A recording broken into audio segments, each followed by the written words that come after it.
Mas e uma coisa que eu odiava que me falassem era isso. Ah, é só o tempo.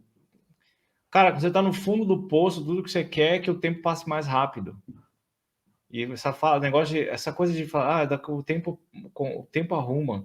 Nossa, dá uma raiva desse negócio, mas cara, Mas é é real. a mais pura verdade. Não tem como você acelerar o processo de cicatrização de nada.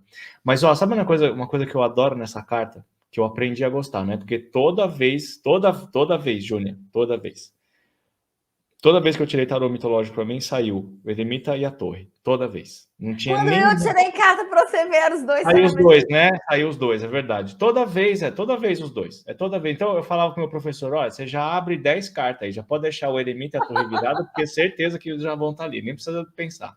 Mas uma coisa curiosa que tem nessa carta é que toda vez que eu vejo coisas nesse sentido, com essa imagem, eu lembro de um sonho que o Jung contou na biografia dele, que ele falou que ele estava num sonho e ele estava andando num ambiente muito escuro e envolto numa névoa muito escura e ele estava andando tentando segurar uma velinha ali, uma luzinha, e estava tentando caminhar, quando de repente ele sentiu que existia um monstro escuro e profundo, negro atrás dele, assim. Quando ele olhou, era um negócio desse tamanho, assim, né? Que ficava sempre andando atrás dele e ele sentia que ele era impelido a andar para sempre continuar andando, protegendo aquela vela ali, mas tentando fugir desse negócio que tinha ali.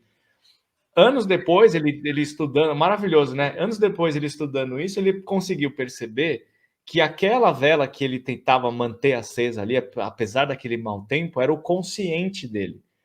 E ele, quando ele tomou consciência do monstro que estava atrás dele, era a sombra do corpo dele sendo projetada por essa luz. E qual que é o resumo da história, Dan? Que você tem que manter o seu caminho em direção você tem que manter a sua consciência viva através de todos os processos doloridos e escuros da vida, tendo consciência de tudo que existe dentro de você, de todo esse inconsciente pesado e difícil, a sombra, né, como ele mesmo falou, a nossa sombra, nossos medos, todos guardados, e você tem que se tornar conscientes dele. Tem que iluminar isso para você poder conseguir caminhar, porque se você ignora a sombra, você vive mergulhado dentro do seu medo sem acender a sua consciência.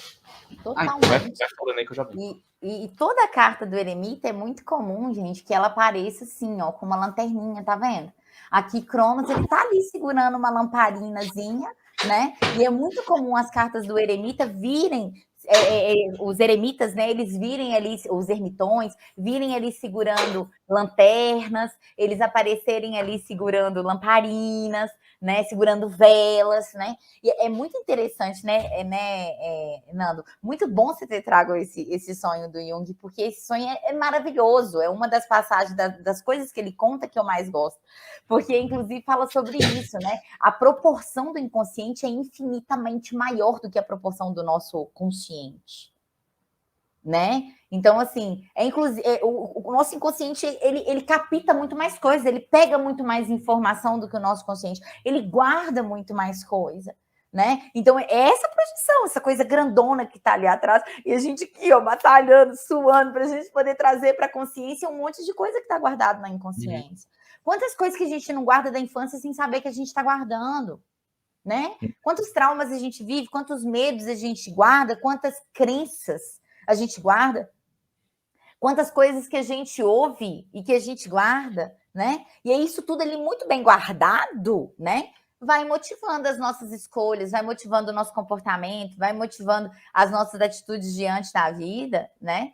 E aí é muito interessante, porque o esforço que a gente precisa fazer para realmente deixar acesa essa consciência, né? E como que a gente deixa acesa essa consciência? Gente, não tem outra forma a não ser autoconhecimento. Então, assim, não é só a terapia, fazer um acompanhamento terapêutico, porque eu acho que isso é fundamental, acho que todo ser humano deve fazer pro resto da vida, amém.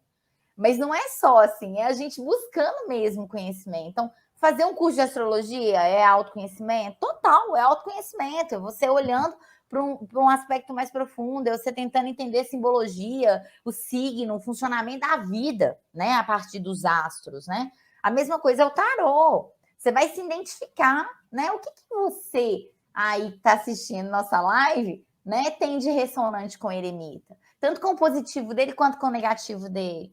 Então, quando você começa a se perguntar o que dessa carta tem em mim, gente, olha o funcionamento desse arquétipo, olha o funcionamento desse mistério, aonde que eu tô nisso tudo. Você vai só ali fortalecendo a chamazinha dessa lanterna, né? Você vai só fortalecendo isso, e aí você vai se empoderando, né? Consciência é empoderamento pessoal, consciência é desenvolvimento, né? E eu acho que o mais incrível também, tanto dessa interpretação do sonho, o sonho do Jung é um bagulho. Não, ele teve alguns sonhos que você fala, mano, esse cara sensacionais, não sensacionais. é alien, completamente. E essas simbologias dentro dessa carta, todas as cartas, todos os símbolos que eu vejo que tem uma luz muito pequena, me remete à dificuldade que a gente tem de manter a chama da individualidade. Porque o Jung não estava com uma vela acesa num quarto sem brisa e bem iluminado, com comidinhas e flores, meu. Né? O eremita ele não tá com uma luzona super acesa, ele tá num descampadaço ali, cara. Tá só o tamanho da luz. É uma carta muito escura, né? E ele tá sozinho. Sim. E o que quer dizer que para a gente conseguir fazer com que a gente tenha essa autoconsciência, essa busca da autoconsciência, não é um negócio que a gente vai achar pesquisando nos bosques floridos. Ali a gente vai conseguir, se você estiver presente no momento, óbvio, né? Você vai conseguir captar um pedaço da essência da vida e ficar feliz com isso. Mas é muito difícil de você manter essa chama acesa. E ainda mais com esse tanto de informação imbecil que a gente tem por aí, né? Eu acho que a gente está vivendo um momento muito perigoso, sabe? Porque eu acho que pior do que a ignorância, que é não saber, não ter acesso ao conhecimento e viver no piloto automático, eu acho que pior do que isso é você não saber, achando que você sabe, através de uma mentira que te contaram.